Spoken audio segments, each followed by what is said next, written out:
कि आप परमात्मा के मार्ग पर लगे हुए हो और आपके साथ कोई ऐसी घटना, वैसे तो मालिक घटना नहीं देता जल्दी सी, वो भी आपकी कोई त्रुटि होगी या परमात्मा की कोई और रजा होगी, उसमें वो आपके हित में ही होगी। जैसे जिसको हम अकाल मौत कहते हैं, तो यहाँ पहले तो अकाल मौत आपकी होगी नहीं, और होगी तो घनी आपके ऊपर मेहर होगी, कोई विशेष कृपा होगी, या आपका नाम टूट चुका हो। प्रथम तो अकाल मृत्यु होगी नहीं इस मालिक के चरणों माने के बाद। इसके हाथ में है मासा घटे ना चल बढ़े, विधना लिखे जो लेख, और साचा सतगुरु मेट कर ऊपर मार दे मेघ। ये वो परमात्मा है जिस लिखे हुए लेख को, प्रारब्ध को कोई भी चेंज नहीं कर सकता। ये परमेश्वर कबीर देव उसको चेंज कर सकता है, उस भाग्य को बदल सकता है। तो ये तो उसके साथ होगा जो हृदय से, तन मन धन से कोई मर्यादा भंग नहीं करता है, प्रभु के चरणों में लगा हुआ है। और दूसरे जो परमात्मा के चरणों में लगे हुए हैं और परमात्मा की कुछ और रजा है कि कई कारण हो जाते हैं पुण्यात्माओं, तो उसको ऐसे अकाल मौत, वो स्वयं ही अकाल मौत मृत्यु करेगा उसकी, और तुरंत ही उसको दूसरा जीवन देकर पार करेगा। वो उसने अपनी आत्मा को देखना है। हम तो अपना स्वार्थ देखें। जैसे किसी की माँ मर जा, चाहे 70 साल की हो रही है, तो याद आवे है कि भाई अच्छी बालक खिलाओ थी, पोचा ने राजी रखे थी, घर की रुखाड़ करे थी, ये बना मरे तो बढ़िया है। तो हम तो अपने स्वार्थ ने कर रहे हैं। जय उस माता जी का हो जा बीमारी, कोई रोग हो जा, 10 लाख जा, खाट पे लेट जाओ, तो हफ्ते अंदर हाथ जोड़ लेंगे सारे, है भगवान माँ की माटी उसंगवा ले, परमात्मा इसने उठा दे। तो कहने का भाव ये है कि यदि परमात्मा किसी भी समय पर अपने सच्चे भक्त लगा हुआ ठीक है और उसको ऐसी कोई घटना करता है, ऐसी कोई घटना होती है अकाल मृत्यु की, 2 कारण से होगी। या तो आपका नाम खंड हो चुका है, उसने आपको काल ले गया, या परमात्मा अपने हिसाब से वहां से तुरंत दूसरा जन्म देकर आपको पार करेगा। अपने आत्मा, हम जैसे दीर्घ रोग है हमारे को जन्म और मृत्यु का एक दीर्घ रोग है, ये कैंसर हो रही है। ये प्रभु का हॉस्पिटल है, ये सतलोक आश्रम बरवाला एंड करो था। जब आप इस हॉस्पिटल में प्रवेश पा लेते हो और आपने उद्देश्य ये होना चाहिए कि मैं इस रोग से मुक्ति पाऊं, तो यहां फिर डॉक्टर ने देखना है। जैसे डॉक्टर के पास आप चले गए, आप भयंकर रोगी हैं, फिर डॉक्टर ने ही करना है जो करना है, मरीज की नहीं चलती। वहां पर मरीज की कोई राय नहीं ली जाएगी। डॉक्टर जब चाहोगा इंजेक्शन लाओगा, जब चाहो उसका एक्सरे करेगा, जब उसकी रिपोर्ट लेगा, ब्लड चेक करेगा, ग्लूकोज चढ़ावेगा, इंजेक्शन लगाएगा, और हो सकता है किसी कारण से टांग भी काटनी पड़ जा जीवन बचाने के लिए, तो वो टांग भी काटेगा। तो वहां मरीज अपनी नहीं चलाता है, वो करबद्ध रहता है और डॉक्टर को समर्पण कर देता है कि जो आपको ठीक लगे वही करना। तो यहां आने के बाद आपने अपना अगर जन्म मरण का रोग कटवाना है तो परमात्मा डॉक्टर है, कबीर भगवान हमारे। इस दास को आपका कंपाउंडर छोड़ रखा है, तो आपको जैसा भी यहां हो रहा है उसमें कोई, देखो, एक तो आपको गड़बड़ होगी, नाम खंड हो जानते हैं, आपका नाम टूट जाएगा, परमात्मा से आपका कनेक्शन खत्म हो गया। और दूसरा होगा मालिक करेगा, तो उसमें फिर अगरम मगरम नहीं होनी चाहिए, ऐसा क्यों हो गया, ऐसा नहीं होना चाहिए था। तो एक तो सावधानी आपने रखना कि आपका नाम खंड ना हो, मर्यादा भंग नहीं होनी चाहिए। पुण्यात्माओं, आप इस काल के जाल से अपरिचित हो, इस कारण से इस मार्ग को इतना सीरियसली नहीं लेते। आप केवल पहले आते हो सुख के उद्देश्य से कि मेरा ये हो जा, बेटा हो जा, बेटी हो जा, कार हो जा, कोठी हो जा, टोटा दूर हो जा, कर्जा उतर जा, छोटा मोटा को शारीरिक कष्ट है वो दूर हो जाए। ये तो आपको फ्री ऑफ कॉस्ट होगा यदि आप सच्ची श्रद्धा से भक्ति करनी प्रारंभ कर दोगे। फिर कुछ दिनों के बाद आपको यहाँ इसलिए बुलाया जाता है, भाई हर महीने आना है, दूर देश के हैं वो चल दूसरे महीने 1 महीना छोड़ कर आ जाए, 2 महीने छोड़ कर आ जाए।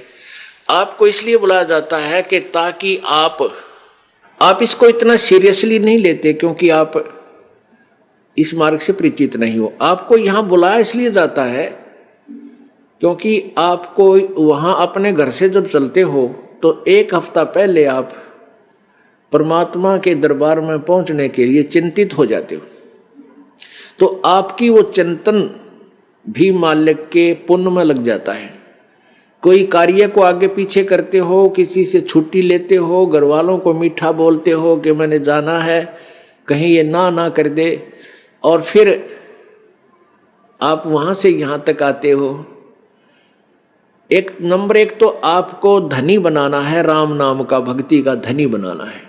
परमात्मा का विधान है, संत मिलन को चालिए तज माया अभिमाने, जो कदम आगे रखे ओहे यज्ञ समाने। क्या बताते हैं परमात्मा, अपना विधान आप ही बता रहे हैं कबीर जी कि संत मिलन को चालिए। जब सतगुरु के दर्शनार्थ आप चलते हो, अभिमान तज माया अभिमान, किसी प्रकार का भी आप में अभिमान नहीं होना चाहिए, ना धन का हो, ना पद और पोस्ट का हो, किसी प्रकार का नहीं हो। जैसे एक रोगी व्यक्ति जिसको पता लग गया कि तेरी जान जाने वाली है और वो डॉक्टर के पास जाता है, चाहे वो कितना बड़ा अधिकारी है और कितना पैसे वाला है, वहाँ वो अपनी उस पोस्ट और पैसे को नहीं आगे रखता, उसका दिखावा नहीं करता, अपनी जान बचाना चाहता है। डॉक्टर जहाँ कहता वहीं लेट जाता है, कपड़े उतारने को कहता तुरंत उतार देता है, कोई रिपोर्ट करवाने के लिए संकेत करता लिख कर देता तुरंत उठकर चला जाता है। तो पुण्यात्मा सच्चे दरबार में जब भगत आवे, उसका दृष्टिकोण, उसका उद्देश्य, उसका भाव ऐसा होना चाहिए जैसे सीरियस रोगी, सीरियस पेशेंट और हॉस्पिटल में जाता है, उसमें कोई नखरा नहीं होता। ऐसे जब आप सच्चे दरबार में आओगे, आपको कितना पुण्य मिलेगा कि जहां से आप चले हो यहां तक आने के जितने भी आपके कदम, यानी जितने कदम बनते हैं, इतने यज्ञ के तुल्य आपको पुण्य मिलेगा उसको जो यानी निष्कपट भाव से आता है और निर्भिमान होकर आता है। जैसे रोगी जाता है हॉस्पिटल में, तो यहाँ आपको बुलाने का उद्देश्य ये है, नंबर 1 तो आप धनी हो जाओगे, पुण्य बढ़ेंगे आपके, और जो पैसा आपका खर्च होता है यहाँ किराए पे आने जाने में, ये भी आपके पुण्य में लिखा जाएगा, आपके धर्म में लिखा जाता है, ये पुण्य हो रहा आपका। तो जितना भी आप यहाँ परमात्मा के चरणों में आओगे आपका पुण्य बढ़ेगा। फिर आप यहाँ पर 5 यज्ञ होती हैं। एक यज्ञ है धर्म की, या भंडारा चला है भगवान का दिन रात फ्री ऑफ कॉस्ट परमात्मा की तरफ से। यहाँ जो आप आते हो 10 रुपये, 50 रुपये, 100 रुपये जैसे भी दान पात्र में डालते हो, उसका फिर सामूहिक रूप से भंडारा होता है, कहीं आश्रम का विस्तार होता है, कोई पंखा आता है, कितने दरी बिछाण की मैट लाते हैं, लैट्रिन बाथरूम बनाए जाते हैं, कमरे बनाए जाते हैं, शेड लगाया जाता है। तो ये आपके पैसे इसका पुण्य हुआ और यहाँ आने वाली दुखी आत्माओं को चैन हुआ। अब कितने कैसे संसार से निकल कर आते हो आप, ट्रेन में आते हो, जेब कतरे साथ बैठे रे मनमाने किरा के कर जा। घर से निकलते हो, कोई ठगी है, कोई चोर है, कोई किस तरह का है। व्यापार में भी इस तरह के ना जाने कितने निकम्मे आदमी, या व्यवसाय में अपने कार्य में कितने निकम्मे टाइप के आदमी आपके साथ खसने को तैयार रहते हैं। और ऊपर से फिर आपके ऊपर ये इतनी आपदाएं, कोई रोगी है, किसी को कोई भूत सता रहा है, किसी का पितर रुष्ट है, किसी का देवता रुष रहा है, और ना जाने कितने रोग कोड आपके लगे हुए। और वो प्राणी यहाँ आता है, उसको आते ही गर्म पानी मिला है नहाने के लिए, गरम गरम चाय तैयार मिला है, अपना बैटरी सी चार्ज हो जाती है इसकी, और फिर बिछे बिछाए मैट मिले, रजाई मिले भगवान के बच्चों को, और फिर आपको यहाँ अमृत ज्ञान सुनाया जाता है रात्रि के समय, सर्दी का मौसम, ये दिसंबर और जनवरी का महीना, इसमें ओढ़ कर रजाई शाम के समय और बैठे मालिक का ज्ञान सुने, परमात्मा का प्रसाद छक के, और अपना कितनी आत्मा प्रसन्न होती है। आधा दुख तो यही बोल लेता प्राणी। तो यहाँ पर कौन आता है?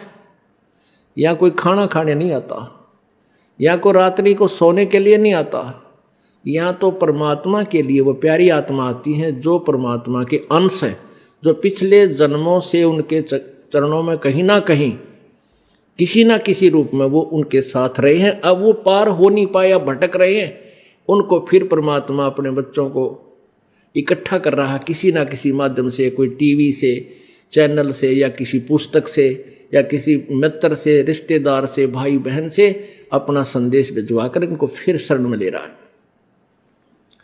तो ऐसी प्यारी आत्मा जो परमात्मा के बच्चे यहाँ आते हैं, और इनके लिए जो सेवा होती है ये धर्म यज्ञ है।